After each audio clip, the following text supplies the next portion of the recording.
जरा इसे देखो तो नोबिता। ভাই আমি কি আন্টার্কটিকায় চলে এসেছি? এ কোথায় ভাই? क्या हुआ डोरेमोन? ও ভাই ট্রেন। सही कहा। अरे वाह कितनी बढ़िया ट्रेन है। বুলেট ট্রেনের গতি তখন ছুঁয়ে ফেলেছে 270 কিলোমিটার প্রতি ঘন্টার স্পিড। বাইরে তুষার ঝড়, বরফে ঢেকে রয়েছে জাপানের উত্তর পশ্চিম এলাকা।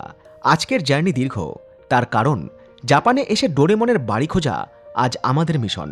ট্র্যাভেল উইথ কৌশিক চ্যানেলে ছোট থেকে বড় এমন অনেক ফ্যান রয়েছেন জাপানে থাকতে যাদের মেসেজ পেয়েছি ওই ডোরেমনের এলাকাটা একবার দেখতে চাই।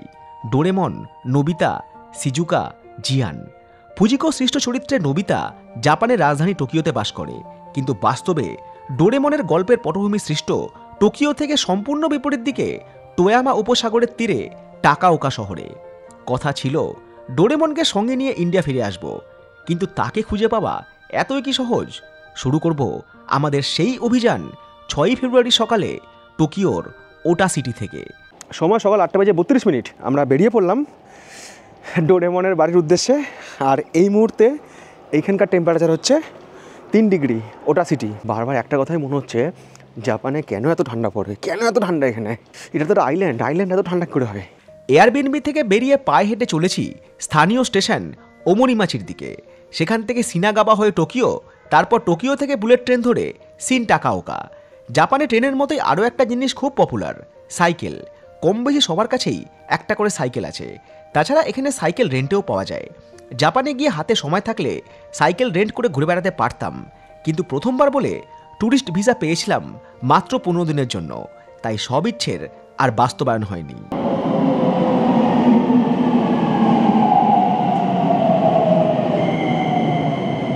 ওমরিমাচি থেকে লোকাল ট্রেন ধরলাম সিনাগাবা স্টেশনের জন্য।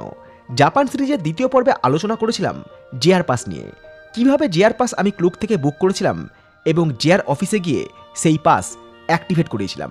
শুধু জেআর পাস বলেই নয়, জাপান ট্রিপে বিভিন্ন রকম ট্রান্সপোর্টেশন, বিশেষ করে নারিটা এয়ারপোর্ট থেকে টোকিও শহরে ট্রান্সফার কিংবা জাপানের বুলেট ট্রেন শিনকানসেনের টিকিটও ক্লুক অ্যাপ থেকে খুব সহজেই বুক করা যায় ইন্ডিয়ান কারেন্সি ব্যবহার করে। যারা আগামী দিনে জাপান প্ল্যান করছেন তারা ক্লুক অ্যাপ ইনস্টল করে রাখতে পারেন তাদের স্মার্টফোনে।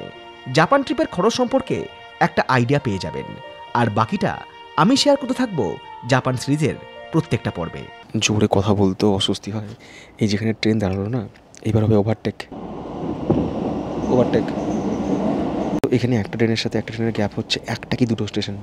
এই ট্রেন বেরিয়ে গেল, ও একটা স্টেশনে পৌঁছাবে, এর সিগন্যাল হয়ে যাবে। মানে পরপর সব ট্রেন। ট্রেনের জন্য এখানে খুব বেশি ওয়েট করতে হবে না, আর প্রত্যেকটা ট্রেন চলে হচ্ছে টাইমে। পৌঁছে গেছি সিনাগাবা স্টেশনের 1 নম্বর প্ল্যাটফর্মে। এবার যেতে হবে হচ্ছে 6 নম্বরে। এখান থেকে লাগবে হচ্ছে 8 মিনিট টোকিও যেতে। এটা হচ্ছে JU লাইন। সিনাগাবা থেকে টোকিও 7 কিলোমিটার, ট্রেনে সময় লাগে 8 মিনিট।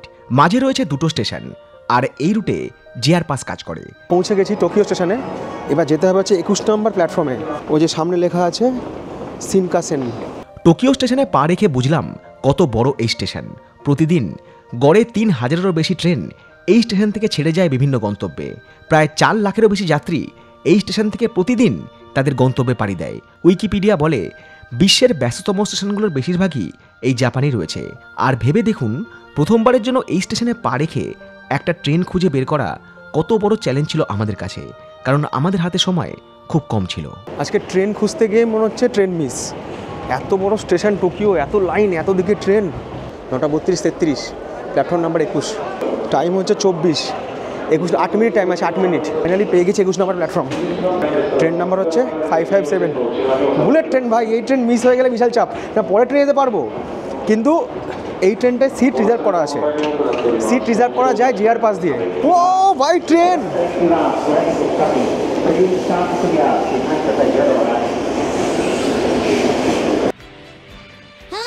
ये तो बुलेट ट्रेन है। জাপানের যে বুলেট ট্রেনের কথা এতকাল শুনে এসেছি, আজ সেই বুলেট ট্রেন আমার চোখের সামনে। জাপানের শুধু ট্রেনই নয়, পাবলিকের ডিসিপ্লিনও চোখে পড়ার মতো। কেউ ধাক্কাধাক্কি করে ট্রেনে ওঠে না। ওঠানামা করার সময় সবাই লাইন মেনটেন করে, সেটা লোকাল ট্রেনই হোক কিংবা বুলেট ট্রেন। এত বড় স্টেশন, এত মানুষ, তবুও প্ল্যাটফর্ম পরিষ্কার পরিচ্ছন্ন। সবথেকে বড় কথা, এত ভিড়ের মধ্যেও কোনো চিৎকার চেঁচামেচি নেই। নেই প্ল্যাটফর্ম জুড়ে খাবারের দোকান, মাল বহনকারী কুলিদের দেখা কিংবা অবাঞ্ছিত লোকজন। টিকিট ছাড়া কেউ প্ল্যাটফর্মে আসতেই পারবে না। আমরা ট্রেনে উঠতে যাচ্ছিলাম, তো যে কন্ডাক্টর রয়েছেন উনি বললেন যে এটা ক্লিন হচ্ছে, ওয়েট করুন তারপরে উঠবেন। একটা ট্রেন এসে পৌঁছানোর পর আগে ক্লিনিং স্টাফরা সেটাকে ক্লিন করে কয়েক মিনিটের ব্যবধানে, তারপর যাত্রীরা ওঠে, দেন ট্রেন ছাড়ে। এত কিছুর মধ্যেও ট্রেন লেট করে না। আমাদের এখানে সিট হচ্ছে 5AB, এই হচ্ছে আমাদের সিট। ট্রেনটা কোন দিকে যাবে জানি না, তবে এই দিকে গেলে খুব একটা ভালো হবে না, যদি এই দিকে যায় তাহলে ভালো হবে। আমরা যেদিকে বসেছি ওই ডিরেকশনেই ট্রেন যাচ্ছে। ও কি ফিল ভাই, সেই ফিলিংস। আগে রাশিয়ার বুলেট ট্রেন দেখিয়েছি, এটা হচ্ছে জাপানের বুলেট ট্রেন শিনকানসেন। আগে অবধি এটা কিন্তু জাপানের ফার্স্ট ট্রেন ছিল, কিন্তু এর পরেও একটা ট্রেন হচ্ছে যেটা যাচ্ছে নর্থ সাইডে, ওটা হচ্ছে হায়াবুসা। ওটার একটা ব্লগ অবশ্যই বানাবো।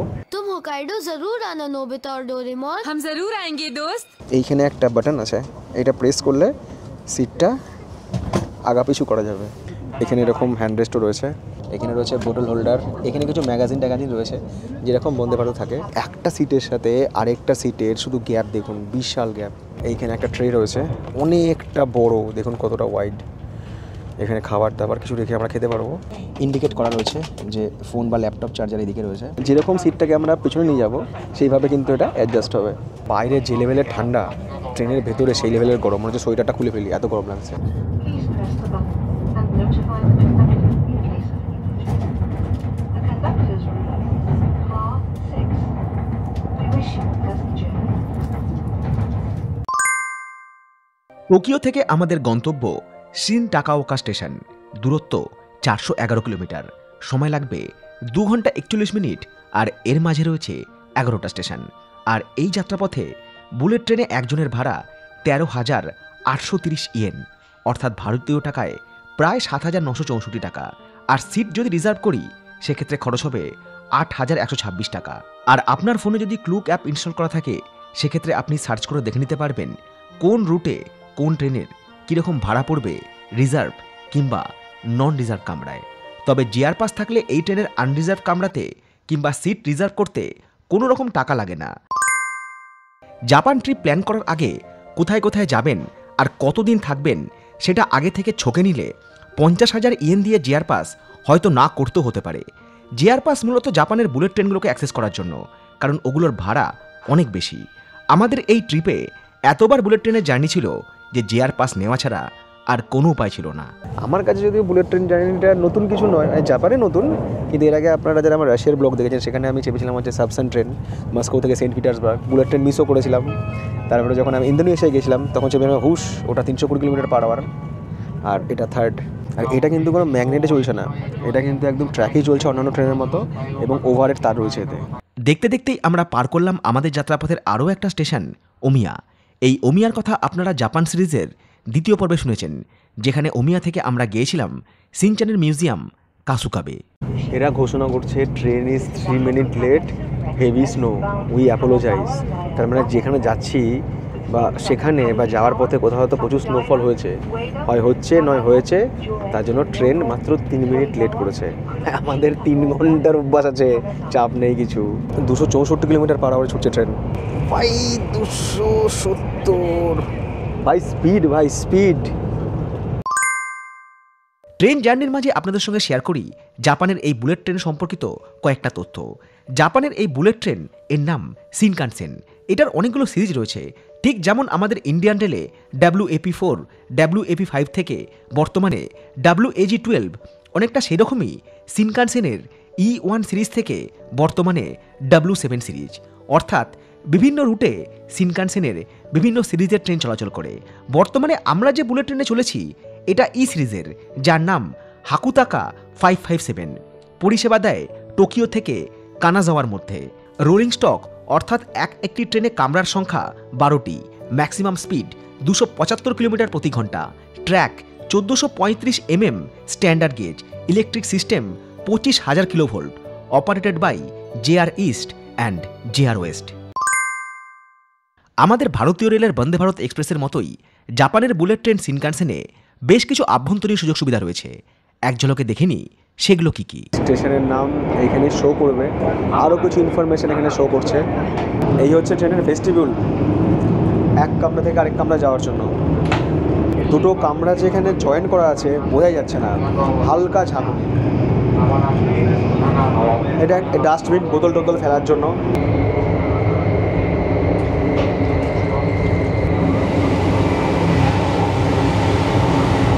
সব থেকে ভালো লেগেছে এই ট্রেনের টয়লেট সিস্টেম। প্রত্যেকটা কামরায় মেল এবং female separate toilet, separate mirror সহ ওয়াশ বেসিন। যারা বাচ্চা নিয়ে ট্রাভেল করছেন, বয়স্ক মানুষ, একই সঙ্গে বিশেষ চাহিদা সম্পন্ন মানুষদেরও সুযোগ সুবিধা রয়েছে এই টয়লেটে। আর টয়লেট এত পরিষ্কার পরিচ্ছন্ন যে কামরার সঙ্গে একে আলাদা করে চেনা যাবে না। এটা হচ্ছে লাগেজ র্যাক, এখানে লাগেজ রাখার জন্য। ট্রেনে কিন্তু ওয়াইফাইও রয়েছে, হ্যাঁ, যেমন খুশি আমি সোশ্যাল মিডিয়া ইউজ করতে পারি, আমার ফেসবুক, ইনস্টাগ্রাম, টুইটার, মানে যেমন আমরা করি। আমাদের ট্রেন এসে পৌঁছালো তার যাত্রাপথের তৃতীয় স্টেশন কারুইজাবাতে। হল্ট মাত্র 1 মিনিট। এই রুটে বিভিন্ন স্টেশনে বুলেট ট্রেনের স্টপ কোথাও 1 মিনিট, কোথাও 2 মিনিট, এর বেশি নয়। তবে বাইরের দিকে তাকিয়ে যা দেখলাম তাতে ট্রেন জার্নির গল্প তখন অন্যদিকে মোড় নিতে শুরু করেছে। রেলপথের দুই ধারে যত দূর পর্যন্ত চোখ যায় তুষারপাতে সব ঢেকে রয়েছে। জাপানের এই রূপটার সঙ্গে আমি পরিচিত ছিলাম না। ট্রিপের শেষে এসে একটা কথাই মনে হয়েছিল, উইন্টার জাপান দেখার পর উইন্টার কাশ্মীর জাস্ট ভুলে গিয়েছি। পুরো স্টেশন, গাড়ির ছাদ, বাড়ির ছাদ সব বরফে ঢাকা। সিরিয়াসলি বলছি, এই জিনিস আমি কাশ্মীরেও পাইনি। কখনো হয়তো সিনেমায় দেখেছি এসব। এখানে সদ্য স্নোফল হয়েছে, সদ্য। এবং ওয়েদার ফোরকাস্ট যা বলছে বা ওয়েদার যা দেখছি, ট্রেন জার্নি হতে হতে না স্নোফল শুরু হয়ে যায়। ট্রেন থেকে তো নামলাম, এখানে টেম্পারেচার বলছে এই নাগানোর -1। ও কি ঠান্ডা, বাট উঠে পড়তে হবে। এখানকার ট্রেনের গল্প বুঝতে পারছি না, কখন দরজা লক হয়ে যাবে, বাইরে আটকে থাকবো। 12টা, 1টা, 2টো, 3টে সব সময় স্নোফলের প্রেডিকশন রয়েছে। এই ট্রেনে সেপারেট কোনো প্যান্ট্রিকার না থাকলেও মাঝে মধ্যে ক্যাটারিং স্টাফরা এসে বেশ কিছু ফুড প্রোডাক্ট, সেই সঙ্গে চা কফিও সেল করছিল। তবে আমাদের জন্য চা ফ্লাক্সেই ছিল, সঙ্গে নিয়ে বেরিয়েছি। এমন একটা ট্রেন জার্নিতে বাংলা স্টাইলে চা হবে না, সেটা কি হয়? যেটুকু সময় ট্রেন টানেলে থাকছে সেটুকু তো আমি ছেড়ে দিলাম, বাকি সময় যখন টানেল থেকে ট্রেন বেরোচ্ছে বাইরে স্নোফল আর স্নো, আরে কন্টিনিউ স্নোফল হচ্ছে, কন্টিনিউ। ট্রেন কিন্তু সব পাত্তা দিচ্ছে না, ট্রেন ফাটিয়ে ছুটছে। কিন্তু আমাদের একটা ভয় লাগছে যে নেমে আজকে আমরা কি করব, আদৌ কিছু দেখতে পাবো কি? বুলেট ট্রেন কিংবা স্নোফল এগুলো তো ছিলই, এবারে নতুন একটা জিনিস দেখলাম। ট্রেন যখন ইতোইগাওয়া স্টেশন থেকে তোয়ামার দিকে চলেছে, হঠাৎ দেখি রেলপথ থেকে অনতি দূরে সমুদ্রের ঢেউ কিনারায় আছড়ে পড়ছে। সি অফ জাপানের পূর্ব দিকে এটা হলো তোয়ামা উপসাগর। আর জাপান বেশ কয়েকটা আইল্যান্ড নিয়ে গঠিত একটা দেশ, তার চারিদিকে যে সমুদ্র থাকবে সেটাই স্বাভাবিক। কিন্তু সমুদ্র উপকূল যে বরফে ঢাকা, এই ব্যাপারটা আমাকে সব থেকে বেশি আশ্চর্য করেছিল। তো স্নোফল, তার মধ্যে ট্রেন চলছে, সমুদ্র চারিদিক বরফে ঢেকে আছে। জাস্ট থ্যাংক ইউ আমার সমস্ত দর্শক বন্ধুদেরকে যারা আমাকে জাপান আসতে বলেছিল এবং যারা বলেছিল ডোরেমনের বাড়ি দেখতে। অ্যাকচুয়ালি আপনারা আছেন তো আমি আছি, thank you. All credit goes to you. And এটা সেই টাইম যখন আমরা প্রায় পা রাখতে চলেছি 9 লাখ সাবস্ক্রাইবার, আমাদের 9 লাখ সাবস্ক্রাইবার হচ্ছে। তো এটাও একটা সেলিব্রেশনও বটে আজকে প্রকৃতির সাথে, আজকে ট্রেন জার্নির সাথে। Thank you. এইরকম পজিটিভ সাপোর্টটা সবসময় থাকুক, তাহলে একদিন আন্টার্কটিকায় পৌঁছে আমের আচার খাওয়ার ব্যাপারটা অবশ্যই হবে। আন্টার্কটিকার কথা শুনে দর্শকদের মনে আন্তরিকতার ঝড় উঠুক চাই না উঠুক, বাইরে তখন লাগাতার তুষার ঝড় কামরা সিলিংয়ে শব্দ করে বুঝিয়ে দিচ্ছে তার দাপট। সবকিছু সহ্য করে ঝড়ের গতি নিয়ে ছুটে চলেছে শিনকানসেন। এত জোরে স্নোফল হচ্ছে না, ট্রেনের ছাদে সব বরফগুলো পড়ছে, তো কন টাং টুং টাং টাং সব আওয়াজ হচ্ছে। এখানে হাত রাখা যাচ্ছে না, হাত ফাত জমে যাচ্ছে। আগেও বলেছি, এই দেশটা কিংবা এদের টেকনোলজি 50 বছরে গিয়ে। একটা ট্রেন ছুটছে প্রায় 250 কিলোমিটারের কাছাকাছি স্পিডে, বাইরে এইরকম লেভেলের স্নোফল এখানে দেখা যাচ্ছে না। বা ট্রেন কি করে চলছে এত জোরে? ড্রাইভার দেখছে কেমন করে ভাই? আপনাদের জানা আছে কিনা জানি না, জাপানে সমুদ্রের নিচ দিয়েও বুলেট ট্রেন চালু হয়েছে বহু বছর আগে। হ্যাঁ, সেই ব্লগটাও আসবে। শুধু লাইক, শেয়ার আর অ্যাডগুলো স্কিপ না করে দেখার অনুরোধ থাকলো। আজ এই জায়গাতে আমার পৌঁছানোর পুরো ক্রেডিটটাই যখন দর্শককুলের, তাই হোস্ট হিসাবে এইটুকু আবেদন হয়তো রাখাই যায়। এটা হচ্ছে তোয়ামা স্টেশন, এর পরের স্টেশন হচ্ছে সিন টাকাওকা, এটা যেখানে গিয়ে আমাদের নামতে হবে। সময় বেলা 12:15। বুলেট ট্রেন আমাদের সিন টাকাওকা স্টেশনে নামিয়ে চলে গেল তার পরের স্টেশন কানাজাওয়ার উদ্দেশ্যে।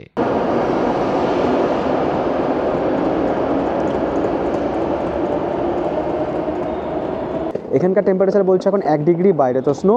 এই সিন টাকাওকা থেকে যেতে হবে হচ্ছে টাকাওকা। টাকাওকা মানে হচ্ছে যেখানে ডোরেমনের ভিলেজ। ডোরেমনের ভিলেজ যাবো না ঘুরে চলে যাবো সেটা এখন ভাবছি। প্ল্যাটফর্ম থেকে বেরিয়ে যাচ্ছিলাম, হঠাৎ একটা ঘোষণা শুনে একটু দাঁড়িয়ে গেলাম। A through train will be passing from platform number 2। অনুগ্রহ করে সুরক্ষিত দূরত্ব বজায় রাখুন। সালটা 2005 কি 6। কলেজ শেষ করে হোস্টেলে ফিরে যাওয়ার পথে বছর 17-র একটা ছেলে রোজ বিকেল 5টার সময় দমদম জংশনে মহিলা কণ্ঠের ঘোষণা শুনে একটা থ্রু ট্রেন দেখার অপেক্ষায় দাঁড়িয়ে থাকতো। আর আজ 2025 সালে এসে সেই ছেলেটাই পৃথিবীর শ্রেষ্ঠ একটা দেশের কোনো একটা স্টেশনে দাঁড়িয়ে থ্রু ট্রেন দেখছে। সিন টাকাওকা স্টেশনে তো পৌঁছালাম, কিন্তু ডোরেমনকে কোথায় খুঁজবো? স্টেশনের বাইরে চোখ রেখে যা বুঝলাম, চারিদিক বরফে ঢেকে গিয়েছে, সেই সঙ্গে মাঝে মধ্যেই স্নোফল হচ্ছে। এই যে স্টেশন সিন টাকাওকা। অগত্যা 7-Eleven শপ থেকে এক কাপ কফি নিয়ে ছকতে থাকলাম ডোরেমনকে ধরে আনার মাস্টার প্ল্যান। আরও একটা জিনিস শেয়ার করি, ডোরেমন অ্যানিমে সৃষ্টিকর্তা দুজন, ফুজিকো এবং ফুজিও, যারা আসলে ছদ্মনাম ব্যবহার করত। একজনের নাম ছিল হিরোশি ফুজুমাতো, আরেকজনের মোতো আবিকো। এই ফুজিকো অর্থাৎ হিরোশি ফুজিমোতো 1933 সালে জন্মিয়েছিলেন এই টাকাওকা শহরে, আর আবিকো কাওয়াসাকি শহরে জন্মিয়েছিলেন 1934 সালে। টোকিও শহর থেকে মিনিট 20 ডিস্টেন্সে কাওয়াসাকি, সেখানেও ডোরেমন মিউজিয়াম রয়েছে। আবার এই টাকাওকাতেও ডোরেমন মিউজিয়াম রয়েছে। এবারে প্রশ্ন উঠতেই পারে, তাহলে কেন এত দূরে এলাম? সিন টাকাওকা স্টেশন থেকে 3 কিলোমিটার দূরেই রয়েছে ওতোগি নোমোরি পার্ক। ডোরেমন অ্যানিমে এই পার্কটাকেও দেখানো হয়েছে, যেখানে ডোরেমন এবং নোবিতা বেড়াতে যায়। ঠিক করলাম আগে সেই পার্কটা দেখে আসব, তারপর যাব টাকাওকা ডোরেমন মিউজিয়াম দেখতে, কারণ সিন টাকাওকা থেকে টাকাওকা খুব বেশি দূরে নয়। কিন্তু কিভাবে পৌঁছাবো সেই পার্ক, যাতায়াতের কী বা ব্যবস্থা রয়েছে, এর জন্য দ্বারস্থ হলাম ওই স্টেশনেই ট্যুরিস্ট ইনফরমেশন ডেস্কে। তার জন্য ধরতে হবে হচ্ছে বাস, এবং কত নম্বর বাস ধরবো, কোন স্টপেজে নামবো, সব কিছু বলে দিল, এবং বললো যে অন্য কোনো বাসে উঠবেন না, তাহলে কিন্তু অন্য জায়গায় চলে যাবেন, বুঝতে পারবেন না। এত হেল্পফুল, আর সেই সাথে পুরো ম্যাপ ট্যাপ সব আমাকে বুঝিয়ে দিয়ে দিল। বাস ফর টাকাওকা স্টেশন, কিন্তু আমাদের ধরতে পারছে 2 নম্বর বাস। তো 2 নম্বর বাস কোথায় দাঁড়াবে? ওই দেখুন ওখানে লেখা আছে 2, মানে আমাদের এই জায়গা থেকে বাসে উঠতে হবে। বাসে তো উঠলাম, ড্রাইভার সাহেবকে বুঝিয়ে বললাম কোথায় নামবো। গুগল ম্যাপ অন করে রেখেছি, কিন্তু শহরের একই হাল, চারিদিকে বরফ। ম্যাপ আর বাস্তব কিছুই যেন মেলাতে পারছি না। কোথায় পার্ক, কোথায় ডোরেমন, কোথায় নোবিতা, সব কিছু তখন কেমন যেন গুলিয়ে যাচ্ছে। এইটা হচ্ছে লেভেল ক্রসিং, এইবার এইখানে পৌঁছাবে এই যে সানো সিন মাচি।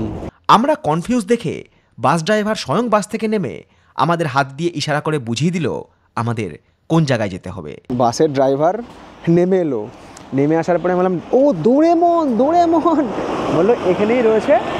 আর বাসের ভাড়া নিল হচ্ছে এখানে 190 করে, এইটুকুর জন্য 190। ভাই এখানে জিআর পাস কাজ করতো না। জাপানের মানুষ যে কতটা হেল্পফুল, চলার পথে তার দৃষ্টান্ত পেয়েছিলাম প্রতিটা মুহূর্তে। এই ভদ্রলোক গাড়ি করে বেরোচ্ছিল কোথায়, হ্যাঁ, দিয়ে আমরা বললাম ডোরেমন, দিয়ে বললো ডোরেমন, নিজে এগিয়ে এলো রাস্তা দেখানোর জন্য। হ্যাঁ ডোরেমন। মানুষজন কি হেল্পফুল দেখুন, নিজের কাজ ছেড়ে চলে এলো আমাদের রাস্তা দেখানোর জন্য। হ্যাঁ দেখুন রাস্তাটাও বলে দিচ্ছে কোন দিক দিয়ে আসলে ভিজবো না। বরফ গলা জল ততক্ষণে আমার জুতোর মধ্যে প্রবেশ করে পায়ের পাতায় স্পর্শ দিয়ে জানান দিচ্ছে ঠান্ডার দাপট। পরিস্থিতি এমনটা হবে জানলে সঙ্গে ওয়াটারপ্রুফ জুতো অবশ্যই রাখতাম। হ্যাঁ জুতো মুতো ভিজে পা ফা পুরো ঠান্ডা হয়ে গেছে। এই দেখুন ম্যাপ অন করেছি, এখান থেকে 400 মিটার এখনও ডোরেমন পার্ক, কিন্তু ব্যাপারটা হচ্ছে পার্কে গিয়ে দেখবো কি, সবই তো বরফে ঢাকা, এখানে বিশাল ঠান্ডা, বিশাল হাওয়া দিচ্ছে। আবার ওয়েদার খারাপ হলো, মানে আবারও স্নোফল হবে, আজকে সারা দিনের স্নোফল আছে এখানে প্রেডিকশন। এই স্নোফল শুরু হলো বলে অনেক কষ্ট করে খুঁজে খুঁজে এলাম, কিন্তু এখান থেকে মনে হয় আমি আর ফিরবো না ভাই, এই রকম শুরু হয়ে গেছে স্নোফল। আরে বাপরে, কোথায় ডোরেমন পার্ক? এ তো বরফে ঢাকা পুরা, কি করে যাব ডোরেমন পার্কের ভেতরে? আরে মাইক ফাইক সব ভিজে যাচ্ছে, কি ঠান্ডা ভাই। স্নোফলে যে স্নোগুলো পড়ছে না, সঙ্গে সঙ্গে গলছে না, কিন্তু এরকম এরকম সব দানা দানা স্নো পড়ছে, সব ভিজে গিয়েছে, মাইক টাইক সব কিছু। ডোরেমনের বাড়ি খুঁজতে গিয়ে আমি আজকে নিজের বাড়ি হারিয়ে ফেলছি। ও মা, আমি বাড়ি যাবো, এত ঠান্ডা নিতে পারছি না। হাওয়া দিচ্ছে, সে হাওয়ার কি আওয়াজ, মনে হচ্ছে পুরো ঝড় হচ্ছে, তুষার ঝড়। ওই যে পার্ক যাওয়ার রাস্তা, চল ভাই পার্কে যাই, কিন্তু যাবো কেমন করে ভাই, জুতো তো সব ভিজে যাবে, এখানে চারিদিকে বরফই বরফ, কি ঠান্ডা জুতো, বাপরে বাপ, যাবো কেমন করে? এখানে যাওয়ার আর কোনো উপায় নেই, কারণ আবারও শুরু হয়েছে স্নোফল। দেখুন কি অবস্থা, অ্যাকর্ডিং জিপিএস এটাই হচ্ছে সেই ডোরেমনের জায়গাটা। বছরের অন্যান্য সময় এই পার্কটা কীরকম থাকে সেই ফুটেজ শেয়ার করলাম, তবে এও বুঝতে বাকি রইল না পার্কের ভেতরে ডোরেমন, নোবিতা এখন কয়েক ফুট বরফের নিচে। ভুল রাস্তা ধরে এগিয়ে গেলে আমরাও হয়তো তলিয়ে যেতে পারি কয়েক ফুট বরফের নিচে। চিৎকার করলেও কেউ হয়তো বাঁচাতে আসবে না। ওরা কিন্তু ইনফরমেশন ঠিকঠাকই দিয়েছিল, এই জায়গাটাই সেই ম্যাপে দেখিয়েছিল। ওরা আমাকে বলেছিল যে ওখানে কিন্তু প্রচুর বরফ, যেতে পারবেন? আমি বললাম হ্যাঁ হ্যাঁ পারবো, কোনো ব্যাপার না, কনফিডেন্স নিয়ে চলে যাবো। কিন্তু ভাই বুঝতে পারিনি এই অবস্থা হবে। কি করে যাইব?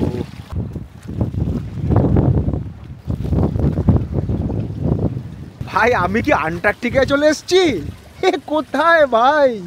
স্টেশন স্টেশন স্টেশন সিন টাকা ওকা লিফট সিন টাকা ওকা। ঠান্ডা আর স্নোফলের মধ্যে তখন দিশেহারা দশা। স্থানীয় একটা গাড়িকে বুঝিয়ে বলার চেষ্টা করলাম তারা আমাদের স্টেশন অবধি পৌঁছে দেবে কিনা, কারণ এই অবস্থায় হেঁটে বাস স্টপ অবধি পৌঁছে বাস ধরা নেক্সট টু ইম্পসিবল ব্যাপার। কিন্তু তাদেরকে বোঝাতে পারলাম না। আরে জিজ্ঞেস কর ভাই, লিফট ফিফট দেবে নাকি? ঠিক আছে। খোলা আকাশের নিচে দাঁড়িয়ে লাগাতার স্নোফল সহ্য করে নেওয়াটা ততক্ষণে শরীর কিংবা মন দুটোই মেনে নিয়েছে। আবহাওয়া একটু শান্ত হওয়ার পর হেঁটে হেঁটে স্টপের দিকে এলাম, কিন্তু এখানে একটা বাসের সঙ্গে আরেকটা বাসের সময়ের পার্থক্য রয়েছে। আর ট্রেনের মতো জাপানে অন্যান্য পাবলিক ট্রান্সপোর্ট ততটাও সহজসুলভ নয়। হেঁটে হেঁটে স্টেশন চলে যাওয়াই যেত, কিন্তু বাস সাধলো ভেজা জুতো। অগত্যা খানিকের অপেক্ষা আর জাপানে এসে প্রথম ট্যাক্সিতে ট্রাভেল করা। এই ব্যাপারেও সাহায্য পেলাম স্থানীয় মানুষের থেকে। তারাই তাদের ফোন থেকে ক্যাব বুক করে দিল। জাপানে গো ট্যাক্সি নামের একটা ট্যাক্সি বুক অ্যাপ রয়েছে, কিন্তু সেটা ইউজ করতে গেলে দরকার জাপানের ফোন নাম্বারের, আর আমাদের জাপানের সিমগুলোতে কোনো কলিং ফেসিলিটি নেই। Thank you. এখানে ট্যাক্সি কিন্তু চলে হচ্ছে মিটারে। হ্যাঁ, দেখবো মিটারে কত টাকা হচ্ছে। বাসের ভেতরেও ছিল হচ্ছে হিটার, ট্যাক্সির ভেতরেও হিটার। মানে এইসব জায়গায় ঠান্ডা মারাত্মক ভাই। কোনো এক ভারতীয়র মুখে শুনেছিলাম জাপানের ঠিকঠাক লিভিং কস্ট প্রতি মাসে ভারতীয় টাকায় একজনের প্রায় $1,50,000 টাকা। তার একটা উদাহরণ, মাত্র 3 কিলোমিটার রাস্তার জন্য ট্যাক্সিতে ভাড়া উঠল 1200 ইয়েন, ভারতীয় টাকায় যার পরিমাণ প্রায় 700 টাকা। টাকা খরচ হচ্ছে হোক, কিন্তু ডোরেমনকে একবার দেখতে না পেলে মনের শান্তি নেই। অতএব এবারে সিন টাকাওকা স্টেশন থেকে ট্রেন ধরে যাব টাকাওকা। এই রুটে ট্রেন, বাস কিংবা ক্যাব সবই চলে, দূরত্ব খুব বেশি নয়। 3:13 ট্রেন আসবে, এখান থেকে যাবো হচ্ছে টাকাওকা। পুরো বরফের মধ্যে দিয়ে ট্রেনটা আসছে। সব কষ্ট লাঘব হয়ে গেল যখন দেখলাম বরফ জমা রেলপথ ধরে লাল রঙের 2 কামরার ট্রেনটা আমাদের দিকে এগিয়ে আসছে। অজান্তেই মুখ থেকে বেরিয়ে এলো ডোরেমন এক্সপ্রেস।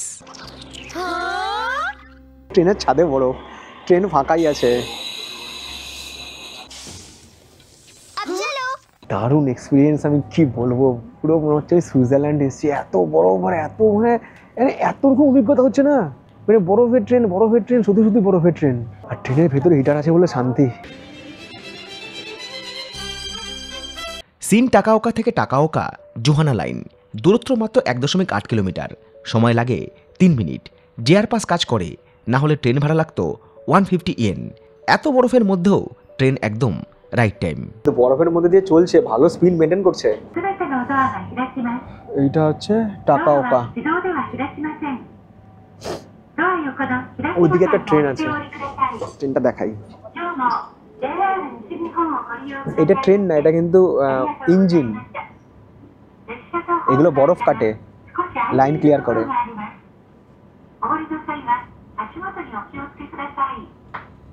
স্টেশনে রেল লাইনটুকু দেখা যাচ্ছে, বাকি সব বরফে ঢাকা। কোন দিক থেকে ট্রেন আসবে কে জানে। এটাই হচ্ছে টাকাওকা স্টেশন।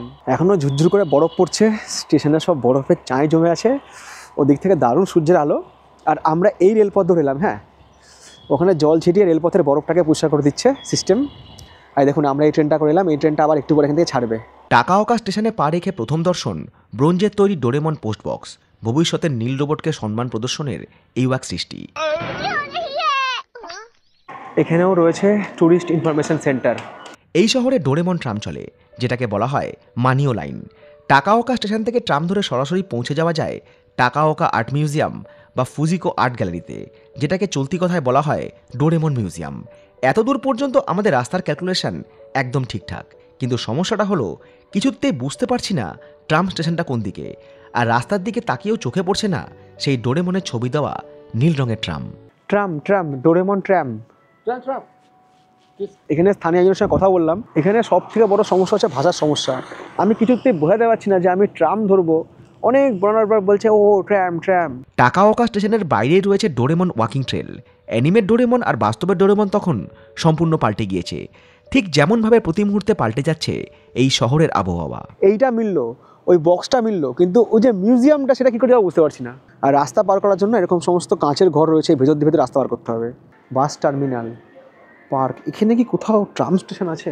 টাকোয়াকো station, মাইনো road.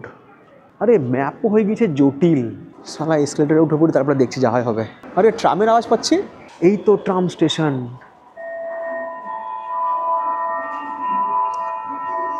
পৌঁছে গেছি ট্রাম স্টেশনে।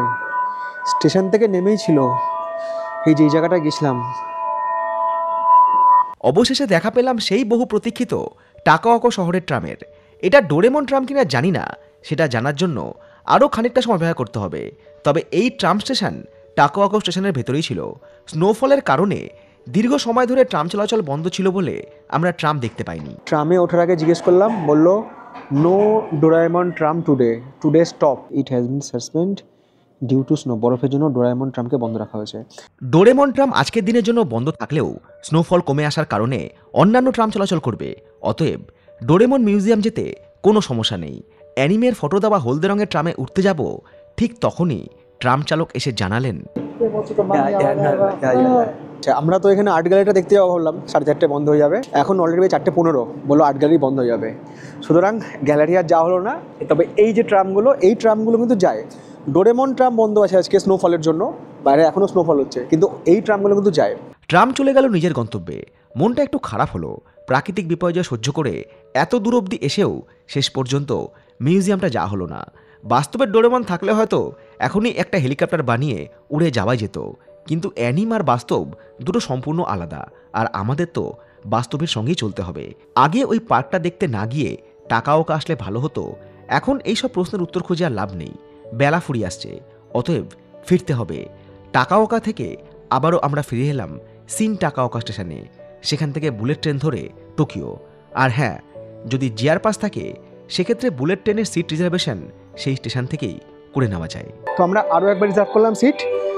আমাদের সিট পড়েছে হচ্ছে কার নাম্বার 8-এ। এই গেটটা খুলবে, ওই গেটটা খুলবে। দেখা হচ্ছে আমাদের সঙ্গে টোকিও স্টেশন পৌঁছে। সময় রাত্রি 8:05 শেষ হলো আমাদের আজকের বুলেট ট্রেন সফর। ট্রেন আমাদের পৌঁছে দিল টোকিও স্টেশনে। এরপর হ্যাঁ জানেন তো আপনারা, এরপর এখান থেকে শিনাগাওয়া থেকে ওমরামুচি। আগামীকাল আমরা যাবো হচ্ছে মাউন্ট ফুজি, তখন রয়েছে হচ্ছে বাস সফর। আর টোকিও থেকে মাউন্ট ফুজির 1 ডে ট্যুর প্রোগ্রামটা আগের দিন ক্লুক থেকে বুক করেই রেখেছিলাম। সন্ধেবেলা অফিস থেকে ফেরার পথে জাপানের লোকাল ট্রেনগুলোতে ভিড় ভালোই হয়। তবে যাত্রীরা সবাই এখানে লাইন করে দাঁড়িয়ে একে একে ট্রেনে ওঠে। ওটা সিটিতে ওই দিনই ছিল আমাদের শেষ রাত। ফিরে আসার আগে স্থানীয় রেস্টুরেন্ট থেকে ট্রাই করলাম জাপানিজ ফুড র্যামেন। টেস্ট ভালোই ছিল। দাম পড়ল 800 ইয়েন, মানে ভারতীয় টাকায় 465 টাকা মতো। ফুড ব্লগার নই, তাই বিশদ ব্যাখ্যার থেকে বিরত থাকলাম। আরে ইয়ার চপস্টিক মপস্টিক, আমি তো সালা সেলফি স্টিকই বুঝি শুধুমাত্র। সন্ধ্যেবেলায় জাপানিজ রামেন খেয়ে ফিরে এসে সে রাতে রান্না করেছিলাম বাংলা স্টাইল খিচুড়ি। হ্যাঁ, রান্না করে খাচ্ছি বলে 2-1 ভিউয়ার নাম দিয়েছে ভিখারি। তাতে কী বা এসে যায়? ভালোবাসার মানুষদের নিয়ে পথ চলবো, এটাই তো জীবনের নিশ্চয়। আপনারা যদি চান যে আগামী দিনে আরও অনেক সুন্দর সুন্দর জায়গা আপনাদের দেখাতে পারি, আরও সব জায়গা ঘোরাতে পারি, এইটুকু আমার জন্য করবেন। যখন অ্যাডগুলো চলবে অ্যাডগুলো স্কিপ করবেন, অ্যাডগুলো একটু কষ্ট করে দেখে নেবেন, একটু সময় নষ্ট করে একটু নেট খরচ করে দেখে নেবেন, তাতে আমার হেল্প হবে। মানে এটাও আমাকে এক অর্থে হেল্প করা। সবাই ভালো থাকুন, সুস্থ থাকুন, শুভরাত্রি অ্যান্ড লাভ ইউ।